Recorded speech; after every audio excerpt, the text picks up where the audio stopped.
So I just got done watching Sonic the Hedgehog 3, so this is my review. Now, first things first, I want to talk about the cinematography. The cinematography in this film is the most beautiful that I've seen of the franchise. Sonic 1, Sonic 2, and the Knuckles television series all combined. It was a very colorful and beautifully shot movie. But with that little positive out of the way, I want to talk about my next really big positive, Jim Carrey's performance. Jim Carrey is of course back as Eggman, but this time playing Eggman's grandfather as well. So we get double Jim Carrey in this movie, and that just really puts a smile on my face. I love Jim Carrey, and everything he does is just like a joy to see. Every time I see this guy in a movie, he just plays his heart out, and there's no difference in this movie with Eggman. You know, there's a lot of comedic things that he does in this movie, like playing the bongos with his belly, or like tackling his grandpa when he sees him playing Santa Claus, or when his grandpa is teaching him how to ride a bike and he crashes. Like, Jim Carrey just brings so much light and beauty to this franchise, and it was really awesome to see him don this character one last time. And really the reason I say one last time is because they actually surprisingly ended his character, because even in the mid and post credit scene we did not see anything that teased, oh, maybe Eggman could return, you know. But I feel like maybe we're done with his character, which actually pains me to say. I don't want to say goodbye to Eggman's Jim Carrey, you know. I don't really want to do that just yet, but it seems like we're finally done with him, unfortunately. But now that I talked about his awesome portrayal in this movie, I want to talk about Keanu Reeves as Shadow. Now, honestly, they do Shadow so well in this movie. Keanu Reeves just perfectly plays him, and honestly, I don't really imagine anybody else being able to play him like Keanu did. Keanu really did well with his line deliveries and his emotions, you know, and it really made for a heartwarming, great character. Because the reason I say heartwarming is because we know his motive for doing this stuff, you know, to avenge a little girl who died, who is literally his best friend, you know. Which brings me to my next category, the story. The story is the best it's really ever been in the Sonic franchise, period. Everything that goes on, the emotional swing it takes, the dark swings it takes, the hilarious swings, everything. The hilarious, the comedy is done so well in this movie, and I really can't say that enough. Every line of comedy that these characters really say really makes the audience laugh, and so much so, like, at the end of the movie, my audience started literally clapping and cheering at this movie, and I was one of them, honestly. I was very, very impressed with this movie. But back to telling, like, the story, it was very, very, like, heartwarming and beautiful, you know. It mixed the balance between comedy and the seriousness of the movie, you know, because there are several scenes in this movie that are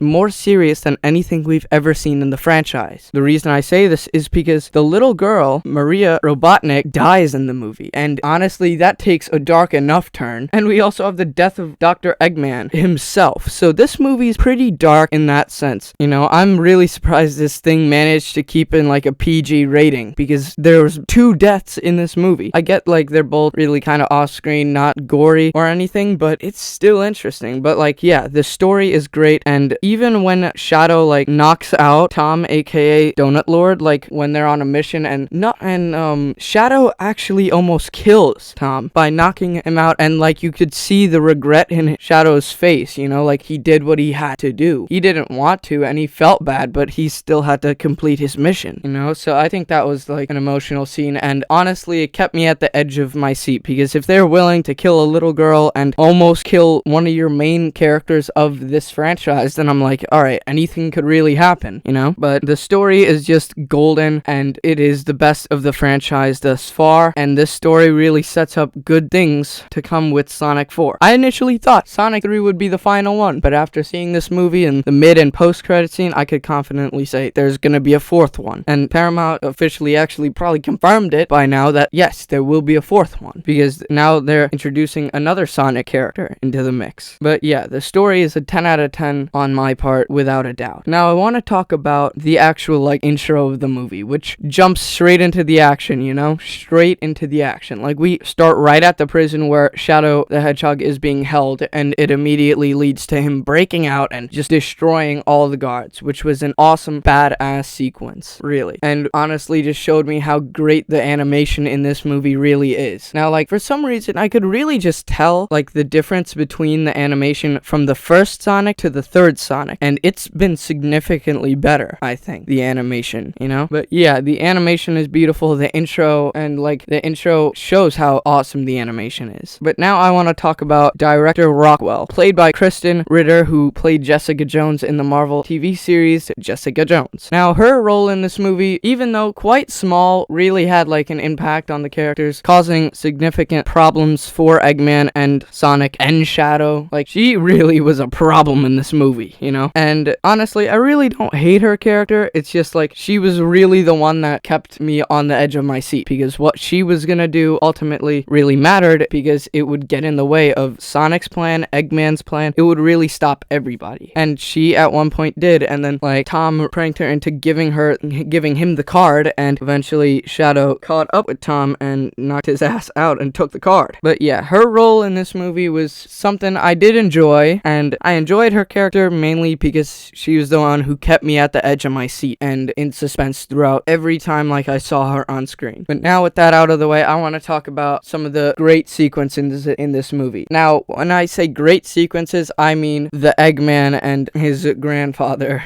scene, like when they're dancing through the lasers. Like, that scene was just so like cringe that like I was kind of looking away from the movie screen, but also kind of looking back, because it is Jim Carrey. He's hilarious, and he's used to putting us into that like awkward kind of weird position where you just have to watch him do stupid goofy stuff like the robot dance, and it was so funny. Like, the lasers were bouncing off his belly. It was honestly hilarious, that entire sequence, and super creative, honestly. And even like Eggman's build in this movie is so like faithful to the actual Sonic the Hedgehog video games, because in the Sonic games he is fat, and I was wondering like, why wasn't he like this in the first one? Why wasn't he like this in the second one? They waited till Sonic 3 to really make him as accurate to the video game as possible, and I do wonder about that, considering this is probably the last time we see Eggman. But yeah, now talking about like Eggman's character in general, he had some amazing character development, you know? Like, he came from this guy literally sitting on his butt, eating his feelings away and playing the drums with his belly, to getting in his suit and helping Sonic, but then quickly turning on Sonic and leaving him, Tails, and Knuckles to die, which was kind of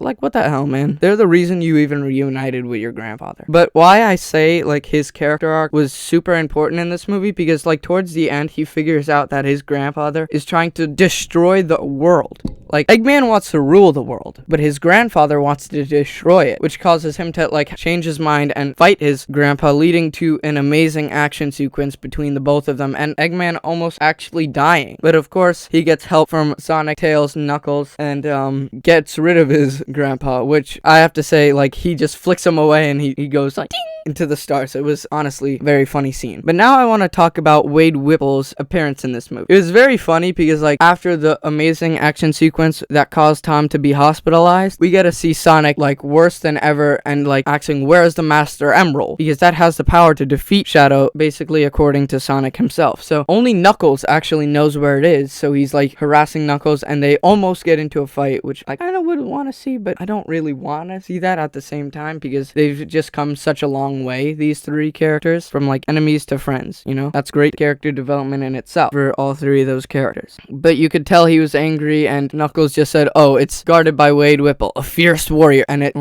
was a funny reveal too, because I didn't actually expect it, so I was like, who's this fierce warrior? And then it transports to Wade playing hockey with the emerald, treating it like a hockey puck. It was honestly hilarious. And he was like, oh, Sonic, I can't give this to you. I was under specific instructions. And then Sonic just quickly grabs it from him, and he's like, oh, well, I tried. And that's his cameo. Honestly, funny, great, everything you want to see from a cameo. And this movie just continues to get better and better when the actual final battle happens. The final battle between Sonic and Shadow is awesome, because they're both at their peak for their power, and it's just like a flurry of blows using their power to fight each other off, and it was awesome to see on screen. Awesome, you know? And there was like zero comedy until Eggman, Knuckles, and Tails split the moon in half, which was honestly kind of hilarious in the first place. But I also kind of forgot, and I want to talk about Shadow's like first introduction to Knuckles, Tails, and Sonic. Like, he's like, oh, you're a colorful bunch, you know? And it leads to an amazing fight scene where Shadow just destroys all three of them. And I was really surprised, because, you know, like, really the most powerful of the Sonic characters should always be like Knuckles. Well, that's what I thought when Sonic 2 came out, but nope, Shadow is the most powerful, man. But yeah, that fight scene was just a pleasure to see, and it was awesome to see like how they they'd interpret Shadow's powers and have him use it against the crew, you know? And they did it very, very well, I have to say. But going back on the end, it's all happy endings. You know, they celebrate eating this disgusting sugary s'more and then having a race where, of course, Sonic wins, but he goes too far. And leading to our mid-credit scene where he sees this robot Sonic and a bunch of more, but then this new Sonic character comes in and destroys all of them. And immediately after seeing that mid-credit scene, I immediately was like, yeah, there's gonna be a fourth one. And then the end credit scene, like the post-credit scene, was very revealing in itself, revealing that Shadow did not die in his sacrifice that him and Eggman made. But safe to assume, and also sad to assume, Eggman did not survive that. And honestly, Dr. Stone's portrayal in this movie was honestly amazing. I was very happy to see him, and honestly, the emotional goodbye that they had over like a screen in the city between Eggman and Dr. Stone, he was like, "Goodbye, Doctor."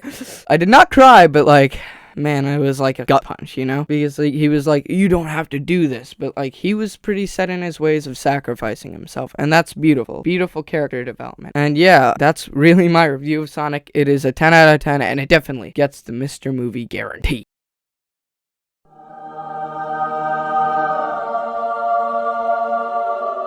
And yeah, it's a really just fun time for the family and a great continuation of the Sonic franchise. So that's really all I have to say about this movie. Bye, guys.